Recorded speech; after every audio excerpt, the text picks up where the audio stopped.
Can we change language on Sketchbook application? So hello guys, welcome back to my YouTube channel. In this video I'll be showing you if we can change your language on Sketchbook or not.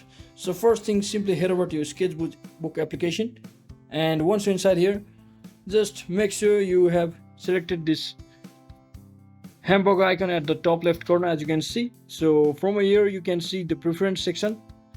So once you scroll down, as you can see, as you scroll through, there are every single option except the language option. So you can see there is no any actual language option. You can also reset your preference settings, reset your font, and reset everything else to factory default, but there is no actually any language option, so which confirms that we cannot actually change any language on this Sketchbook application.